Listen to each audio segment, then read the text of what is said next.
vous allez vous rendre compte que la majorité dont on est en train de célébrer va toujours basculer. Parce qu'on a ouvert cette brèche. Et Tshisekedi ne fait pas attention à ça. Lui mettait en train de fêter, célébrer, jubiler. Mais on oublie que 5 mois après la mise en place du gouvernement, il y aura les députés qu'on avait promis, n'est-ce pas, ciel et terre, qui n'auront pas, n'est-ce pas, rien que le firmament. Et qu'est-ce qu'ils vont faire? Ils vont constater qu'on les a trompés. C'est vrai qu'ils ont eu une baisse de bulletins, 12 millions de dollars pour une session de 3 semaines. Eh bien, il faut que les gens comprennent. Cela a été évidemment parrainé par le plan république.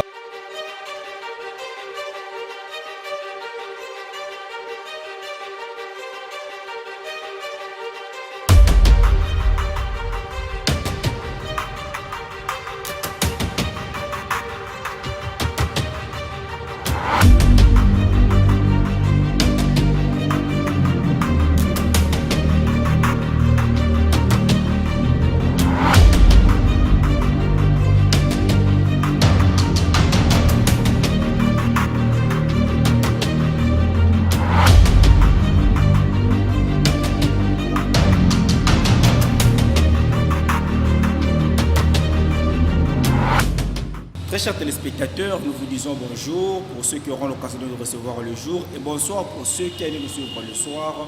Le plaisir est pour nous de recevoir pour vous pour ce nouveau numéro de votre magazine Perspective, le secrétaire général Augustin Bissimo du mouvement d'élite pour la démocratie et le vrai changement. Avec lui, nous allons parler de quelques actualités de l'heure parce que vous êtes sans ignorer que au niveau de l'Assemblée nationale, le bureau a été installé, donc le président Tshisekedi a maintenant une nouvelle majorité. Et si on doit partir du côté Sénat, vous allez aussi remarquer qu'il y a une pétition contre le président Alexis Thambwe Mwamba, qui d'ailleurs doit être examinée, si je ne m'abuse pas, aujourd'hui. Il y a aussi quelques démissions de quelques membres, dont le rapporteur adjoint, le deuxième vice-président du Sénat qui a aussi déposé sa lettre de démission. Vous allez aussi vous rendre compte qu'il y a plusieurs actualités, mais je crois que c'est sur ça que nous allons nous atteler. Mais comme on peut le remarquer, je ne serai pas seul, je serai accompagné avec Inès Ifonga. C'est avec elle que nous allons, n'est-ce pas, animer cette émission de ce matin. Pour ne pas aussi monopoliser la parole, je m'en vais déjà dire bonjour à mon invité qui est là. Merci beaucoup. Je m'en vais aussi dire bonjour à Inès Ifonga qui va m'accompagner lors de cette émission. Merci beaucoup, très chers téléspectateurs, pour revenir à vous. Comme je vous avais dit d'entrée de jeu, que nous allons parler des questions politiques, des questions de l'heure, certainement, de la République démocratique du Congo. Pour commencer, je crois que je prends d'abord la question de l'Union sacrée, parce qu'aujourd'hui, monsieur le secrétaire général, vous le savez très bien, le bureau d'âge a été installé, le président Tshisekedi a aujourd'hui une nouvelle majorité, mais une majorité constituée, n'est-ce pas, dans la grande majorité des députés que nous avons décriés hier, ceux qui étaient avec Joseph Kabila Kabange et qui aujourd'hui sont dans l'Union sacrée avec le président Tshisekedi, mais qui cherchent tout de même à écarter tous ceux qui ont travaillé avec Kabila de son côté. Que peut être votre analyse de fait? Merci. Je voudrais d'abord profiter de votre micro pour saluer tous les téléspectateurs, beaucoup d'abonnés qui ont toujours été fidèles à votre chaîne. Merci beaucoup. Par rapport à la question qui m'a été posée concernant l'actualité de l'heure, nous avons suivi avec attention comment est-ce que la coalition FCCH a été mise en place.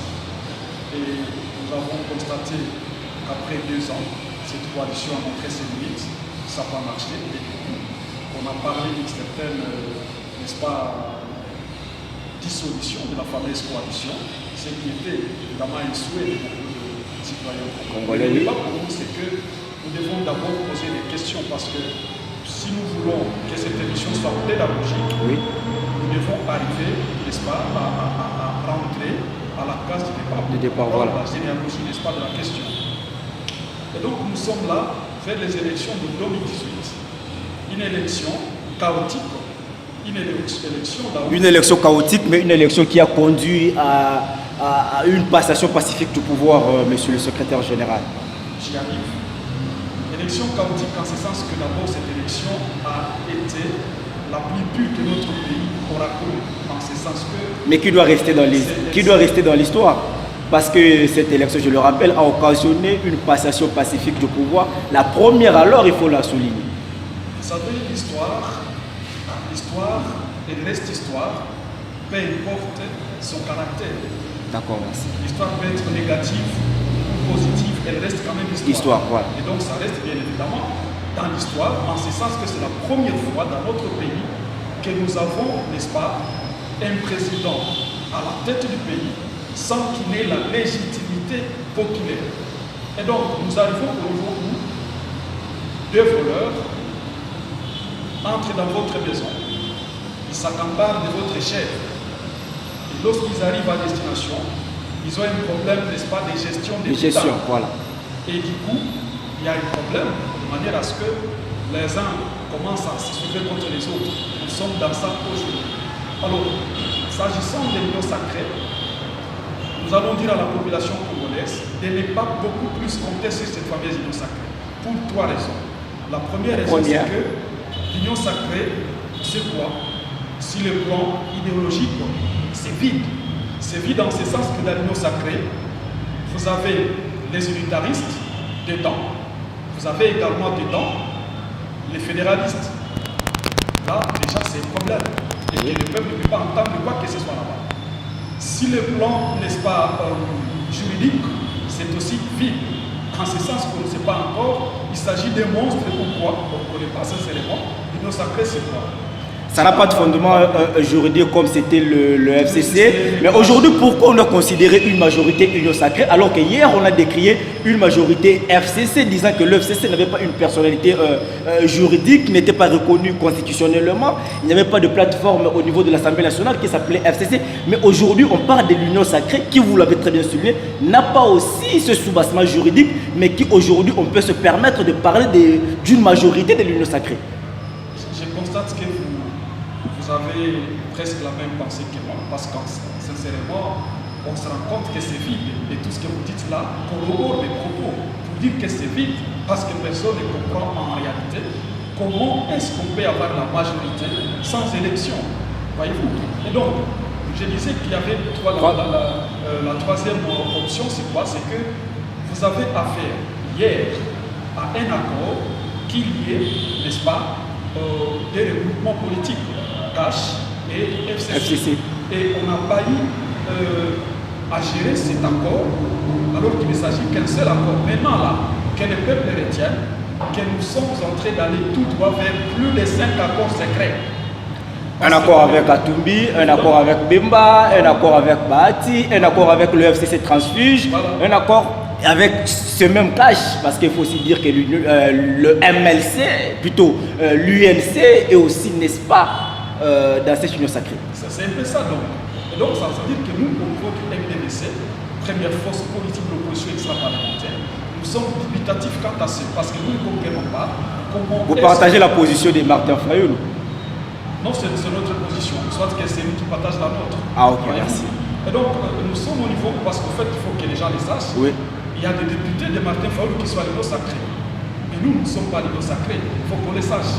Et donc ça veut dire que nous sommes un contre tous. Mais légalement, ils ont déclaré leur appartenance à l'opposition parce qu'ils ont dit qu'ils vont s'atteler à la première déclaration faite lors du début de la législature et qu'ils ne vont pas faire une nouvelle déclaration. Écoutez, vous avez des députés qui siègent à l'Assemblée nationale, qui sont de l'union sacrée.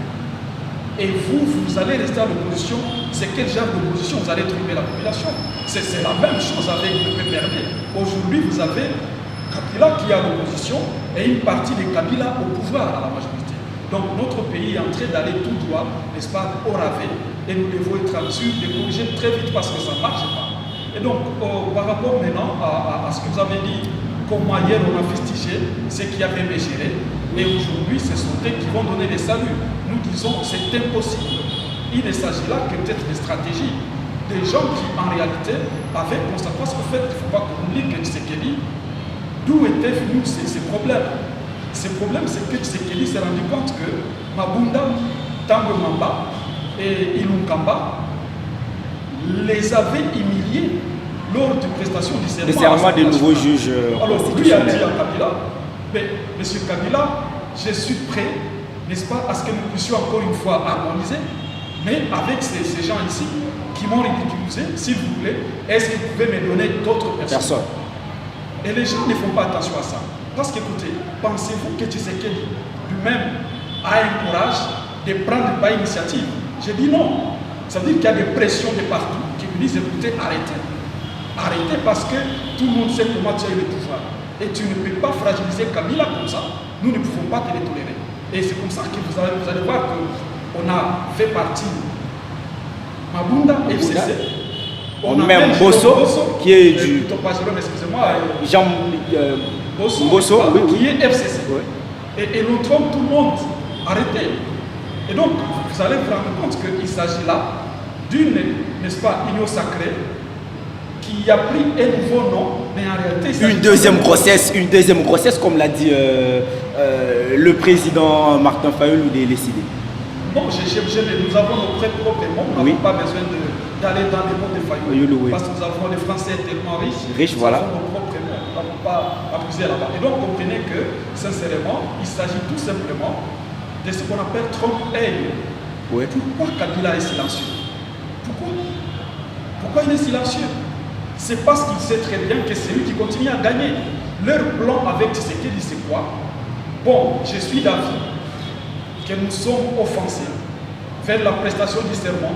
Je suis d'accord avec vous que c'était une erreur que mes 3 hommes ne viennent pas. Mais néanmoins, nous devons avancer. Et Tshisekedi négocie, il dit, écoutez, pour qu'on revienne, je ne voudrais pas travailler avec ces gens parce que comment on va comprendre que j'ai décrié leur absence et que je continue à travailler avec eux? Ils se sont entendus, faisons quelque chose de mascarade pour arriver à trouver une nouvelle connotation, n'est-ce pas, à notre coalition. Et donc c'est une coalition qui s'est élargie. Et Lambert Mende l'a dit, parce que Mende a eu à avoir une tête à tête avec le président Tshisekedi. Et à la sortie, Mende vous dit, non, le président m'a donné toutes les garanties que l'Union sacrée n'est pas un regroupement politique, que ce n'est pas une plateforme politique, que ce n'est qu'une vision de gouvernance, n'est-ce pas, élargie. De manière élargie. Nous sommes venus pour composer le gouvernement. Ça s'élargit à quoi, en fait? C'est la même coalition, FCC Cash, mais qui s'élargit au MLC et à l'ensemble. Mais en réalité, il s'agit là de la même coalition, mais rien n'a changé avec les mêmes acteurs. Donc, on a dit que c'est pour donner les saluts au peuple. Comment on donne les saluts au peuple si il est vrai que ceux du FCC, ce sont là les diables, mais comment on donne les saluts au peuple avec les diables? C'est contradictoire. Et donc, on se moque de la population et toutes ces bêtises nous ont pris 2 ans. Parce que le président vous a dit le 6 décembre que c'est maintenant que le travail commence. Ah oui, donc toutes les 2 années-là, qu'ils étaient là, la République payait toutes les institutions. La présidence était payée comme pas possible. Le Parlement était payé. Les dépassements budgétaires que nous avons observés. Et tout ça, le gouvernement était payé. Mais l'on vous dit, voilà, 2 ans passés, c'est maintenant que le travail commence. On se moque du peuple congolais. S'ils étaient honnêtes, ils auraient dit rembourser tout ce qu'ils avaient eu à prendre comme paiement, comme salaire, retourner ça au trésor public. Ils calculent fois 1 mois, fois 2 ans, ils mettent ça au trésor public. Ça serait sage. Voilà, comme je vous avais dit, je ne serai pas seul. Je suis avec Inès Ifouanga. Je crois que Madame Inès a vous l'honneur pour poser une question et nous allons continuer. Merci, Jacques. Monsieur Augustin, aujourd'hui, le FCC dénonce l'instauration de la dictature. Que pensez-vous par rapport à ça? Bon, ce qui est vrai, j'avais déjà répondu. Le FCC devrait s'attendre à ça. Pourquoi? Parce que lorsque vous arrivez à détourner la volonté de la population, vous devez faire très attention là-bas. La gestion de la République, on ne s'amuse pas. Le peuple dit 1, vous n'allez pas dire 2. Le peuple a dit. Mais le problème, c'est quoi? Le FCC a accepté, n'est-ce pas, aller dans ces salles besoin avec Tshisekedi. Et aujourd'hui, il s'agit de quoi? Il s'agit très bien de l'opprobre. Tshisekedi s'était engagé, n'est-ce pas, à Genève. Il a dit que si jamais il trahissait, que l'opprobre soit jeté sur lui. Et moi, je suis en train de me poser la question, est-ce que nous n'y sommes pas encore? Parce que notre pays est en train de connaître de l'opprobre jamais vécu. En fait, révélons ça au niveau de la dictature. Bon, pour une fois, je partage cet avis avec le FCC. Mais que le FCC consomme seul, n'est-ce pas? Parce qu'il était celui qui avait concédé ça et il doit consommer cela. Donc c'est ce que mérite le FCC. Nous disons pour une fois, nous disons la même chose par rapport à ça. C'est vrai, il y a dictature en toute vérité parce que, écoutez, comment est-ce que l'on peut arriver, le cas le plus récent avec le bureau, n'est-ce pas, du Sénat. Mais qui vous a dit, où est-ce que vous lisez dans ces règlements qu'un secrétaire général de l'Assemblée du Sénat, fit-il, peut convoquer une plénière? Maintenant, alors que la session a été bouclée déjà par le président du Sénat. Bien évidemment, nous sommes maintenant dans quelle session? Mbosso candidat qui donne la parole à Mbosso président du bureau d'âge, qui donne la parole à Mbosso candidat qui remet la parole à Mbosso président du bureau d'âge. À quel jeu nous jouons? Tout ça, en fait, c'est un jeu très glissant. Évidemment, il y en a qui jubilent parce qu'ils n'ont pas poussé très loin la réflexion. Nous connaissons qu'il ne s'agit pas de la gestion d'un club. Non, il s'agit là de la gestion de l'État. Et quand on gère l'État, on fait très attention. Tenez, on vous parle très bien de groupes armés dans ce pays pendant beaucoup d'années. Est-ce que vous savez que nos hommes politiques ici, chacun d'eux pourrait peut-être avoir un groupe armé qui l'alimente dans son village? Est-ce que le président Tshisekedi est au courant de cette réalité-là? Et donc, moi, je vous dis, Monsieur Okissan, c'est sur base de quoi que vous soutenez ça? non, c'est une dictature dans ce sens qu'on est parti dans la violation flagrante, n'est-ce pas, des lois de la République. Écoutez, M. Mbosso était parti à la cour la fois passée. Et la cour a sorti des arrêts taillés sur mesure. Qui est-ce qui peut comprendre que désormais, nous puissions avoir, n'est-ce pas, un arrêt de la cour qui accepte qu'un parti politique peut avoir à son sein des députés à l'opposition et d'autres à la majorité? Qui est-ce qui peut comprendre ça? Si ce n'est pas Tshisekedi et Limité, qui est-ce qui peut comprendre ça? Si ce n'est que ces gens qui n'ont pas besoin que ce pays, n'est-ce pas, décolle. Et donc à ce stade-là, nous ne sommes pas d'accord. Pourquoi? Parce que nous sommes un parti sérieux, un parti qui va avoir le pouvoir en 2023 et nous nous posons des questions. Pourquoi? Déjà, on avait l'idée sur le gros des problèmes que nous allons gérer parce que Kabila nous a laissé beaucoup de problèmes à gérer. Mais tu sais qu'il continue à surajouter les problèmes parce que nous nous posons des questions. Un parti comme le nôtre, qui est accepté par la population, qui va avoir le pouvoir d'ici là. Mais du coup, nos députés seront soit à l'opposition ou soit au pouvoir, alors que c'est nous qui gérons. Mais non, ça n'a pas de sens. Ça n'a pas de sens. C'est comme ça que vous trouvez, comme l'a parlé de Martin Fayou, qui aujourd'hui va risquer d'être à l'opposition pendant que ces députés de l'SID, dont les présidents sont talibans sacrés. Et donc c'est là que nous parlons de la dictature bien habillée, malheureusement. Et l'opprobre est là, il est en train de se jeter petit à petit sur notre pays. Et c'est dangereux, et je dis bien, extrêmement dangereux. Voilà, très chers téléspectateurs, nous allons poursuivre cette émission. Votre magazine Perspective, nous sommes en train d'analyser quelques questions de l'heure. Nous allons cette fois-ci prendre la question du Sénat. Vous êtes sans ignorer, monsieur le secrétaire général, qu'une pétition a été initiée contre Tambo Mwamba, président du Sénat. Lui-même a décrié le fait que cette pétition a été signée à majorité par des sénateurs qui ne siègent plus. Ça fait une année depuis qu'ils sont à l'étranger. Mais ce sont eux-là qui sont vraiment à la base de cette pétition. Mais nous ne sommes pas là. Tout de même, ils restent sénateurs avec tous les droits possibles. Mais la question qui nous intéresse dans cette histoire, c'est de savoir si aujourd'hui le président Tshisekedi veut mettre à côté tout le proche de Joseph Kabila Kabange. Il ne faut pas oublier que pour Kalev Moutom, il n'y a que des plaintes et des plaintes qui sont en train de s'accumuler. Bon, moi je pense que le débat n'est pas assez important. Le débat, c'est au niveau, n'est-ce pas, de la formule qu'on est en train d'appliquer et les stratégies et les méthodes pour y arriver. Vous savez, la question de mettre de côté un regroupement politique, c'est une question de souveraineté nationale. Ça signifie que l'article 5 de la Constitution dispose clairement que la souveraineté nationale appartient au peuple qui l'exerce, n'est-ce pas, parfois des référendums ou parfois des élections. Et donc, si vous ne voulez plus X ou de Y, c'est la population qui doit décider. Et la démocratie voudrait qu'on aille aux élections pour que l'on arrive à offrir la majorité à qui la mérite. Mais ce n'est pas dans ce sens ici, où chacun se réveille, il fabrique sa majorité. Ça ne peut pas marcher. Qui ira comprendre dans ce pays qu'un président élu, entre guillemets, 2 ans après, il n'a pas eu la majorité et il a reconnu qu'il n'en avait jamais eu. Mais du coup, 2 ans après, il en a. Qui est-ce qui peut comprendre ça?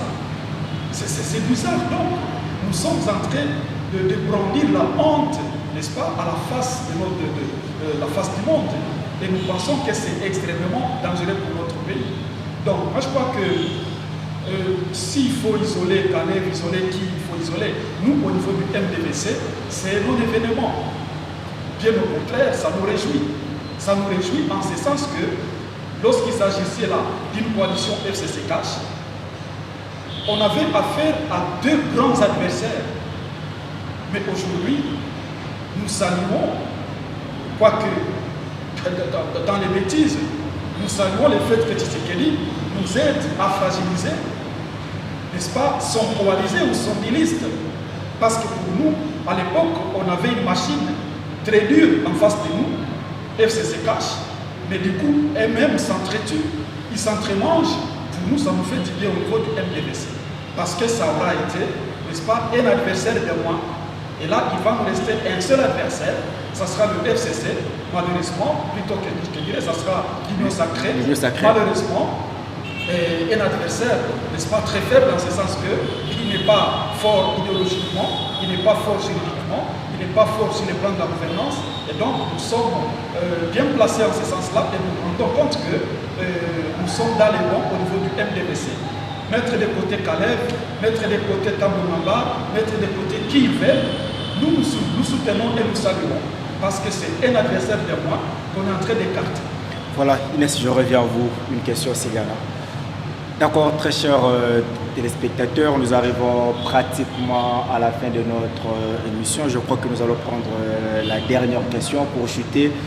C'est, comme je l'avais dit toujours, au niveau de l'Assemblée nationale, parce que vous allez vous rendre compte que le FCC a décrié cette façon de faire les élections avec des candidats presque uniques à tous les postes, parce qu'il n'y a eu que, je crois, si ma mémoire est encore bonne, 1 ou 2 postes seulement du bureau de l'Assemblée nationale où on a eu des élections, parce que pour dire qu'on a eu 2 candidats ou 3 candidats, mais le reste des postes clés, entre autres la présidence, le premier vice-président, on n'a eu qu'un seul candidat et le FCC a décrit cela. Que peut être votre analyse par rapport à parti-État, parti unique, candidature unique avec Mobutu? Nous rentrons encore dans la dictature ou encore quelle est votre analyse de fait? Sincèrement, c'est là que nous disons en tant que mouvement d'élite pour la démocratie et le changement. Et ça nous donne encore une fois un grand travail à faire, comme je l'ai dit tantôt. Si le plan de la démocratie, on se rend compte qu'on continue à nous dire les tâches à notre président, le professeur Dr Justin Mélenchon. Parce qu'au niveau de la démocratie, déjà en 2018, on a eu à piétiner la volonté populaire. Et encore aujourd'hui, on se rend compte qu'avec des candidatures libres, on nous ramène, n'est-ce pas, beaucoup d'années en arrière. Et nous pensons que ce n'est pas propre dans un État qui se veut démocratique.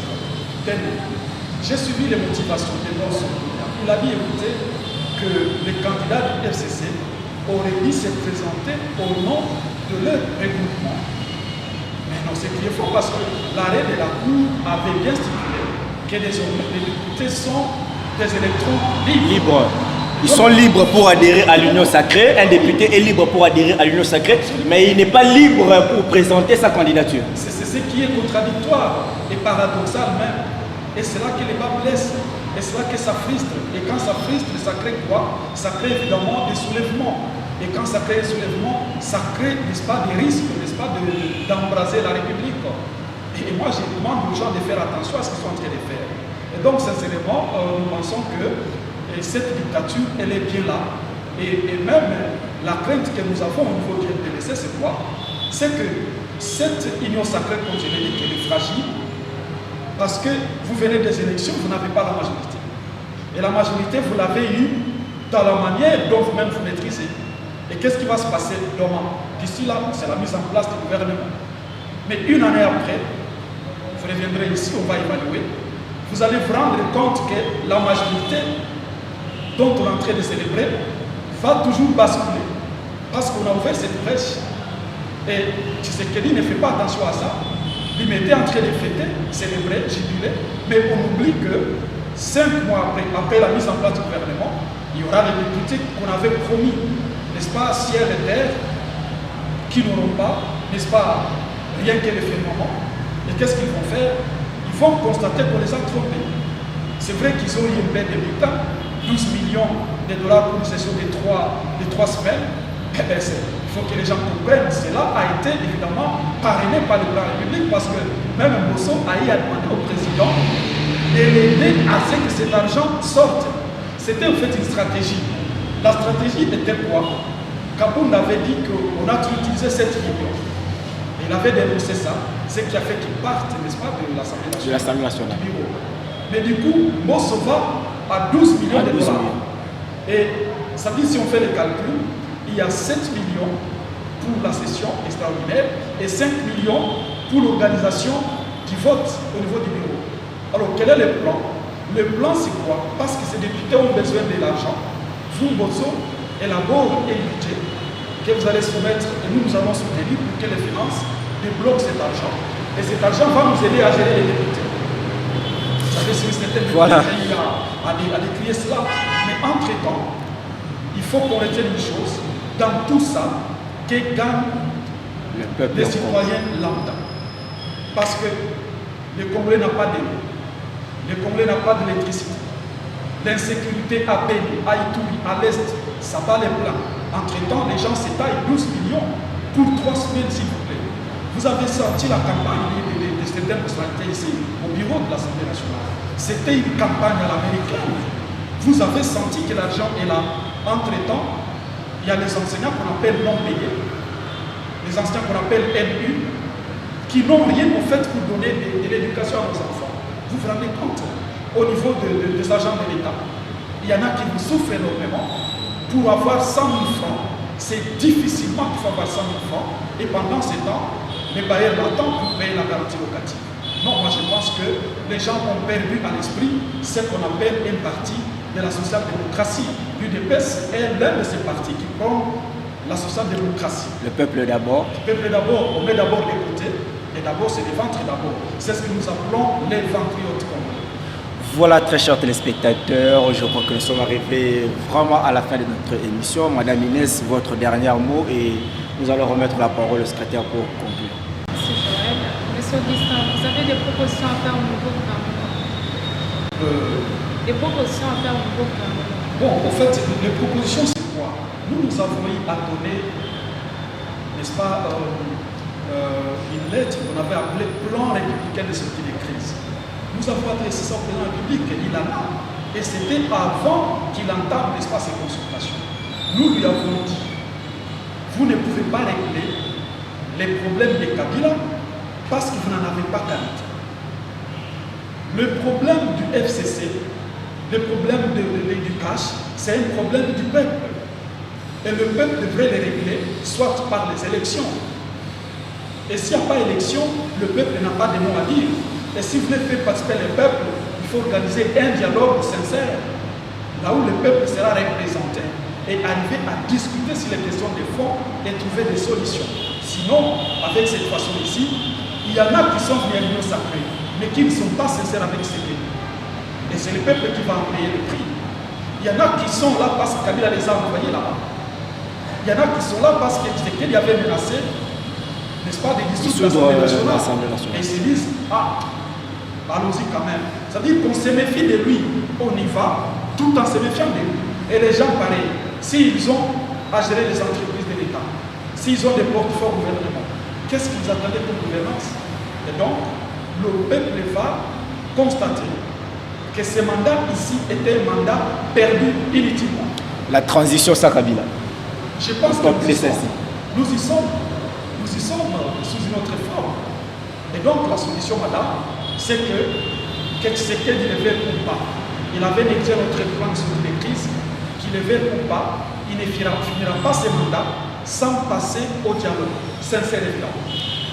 Voilà, merci beaucoup. Je crois que nous sommes arrivés pratiquement à la fin. Monsieur Gueston, je vous remercie pour votre disponibilité. Merci à vous, Madame Inès Ifouanga, de m'avoir accompagné. Merci comme ça à Osé qui lui a permis que ces images vous parviennent de chez vous. Merci comme ça à tous ceux qui ont eu l'occasion de me suivre. John Simao de Poussis, je te salue. Et à tous les téléspectateurs, je vous dis au revoir et à très bientôt.